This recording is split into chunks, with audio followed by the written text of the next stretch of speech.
Hi guys, আসসালামু আলাইকুম। তো আমি এখন আছি আহসানগঞ্জ রেল স্টেশনে। তো আপনারা দেখতে পাচ্ছেন এখানে নামটা ভালো করে দেখেন, লেখা আছে আহসানগঞ্জ। এটা হচ্ছে আমরা এখন আছি মেনলি রেল স্টেশনের এখানে। তো এটা অনেক বড় একটা রেল স্টেশন। তো সকালে ঘুম থেকে উঠে নামাজ পর বের হয়ে চলে আসছি এখানে। তো অনেক ঠান্ডার ভিতর দিয়ে আসলাম। তো ট্রেন আসবে কিছুক্ষণ পর, হয়তো ট্রেন আসবে। তো দেখি ট্রেন আসা পর্যন্ত আমরা এখানে ওয়েট করি গাইস। তো সেই পর্যন্ত আপনারা দেখতে থাকুন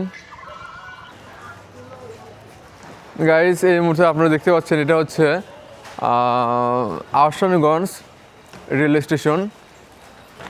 তো আমার আশেপাশে দেখতে পাচ্ছেন গাইস রেল স্টেশন, এটা না?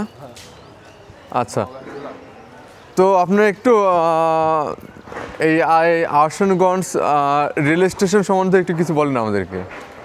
আমাদের আহসানগঞ্জ স্টেশন নওগাঁ জেলার ফার্স্ট ক্লাস স্টেশন, এ ক্লাস স্টেশন। জি, রাজনাথ সবই হয় এ ক্লাস স্টেশন।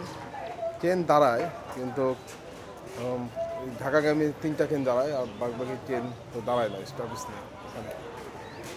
তো এইটা তো আমি আগে সেই 7-8 বছর বা আগে যেমন ছিল ওই রুমটাই আছে, কোনো আপডেট হয় না এখন পর্যন্ত, কোনো উন্নয়ন হয় না আপনাদের এখানে এখনো পর্যন্ত। আচ্ছা, যেরকম আছে ঠিক সেরকমই অবস্থা। ঠিক আছে ভাই, ধন্যবাদ। তো যদি কোনো পুলিশ প্রশাসন বা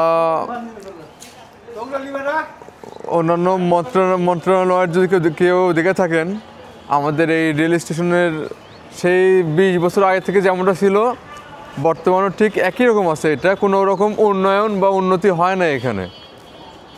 তো আপনারা সুদৃষ্টি কামনা করছি আপনারা অবশ্যই এটাতে একটু ফলো করবেন, দেখবেন যে এখানে যখন যে প্রতিনিধি আসে তারাই এখানে কোনো রকম উন্নয়ন করে না। তো আপনারা অবশ্যই এটা একটু দেখবেন।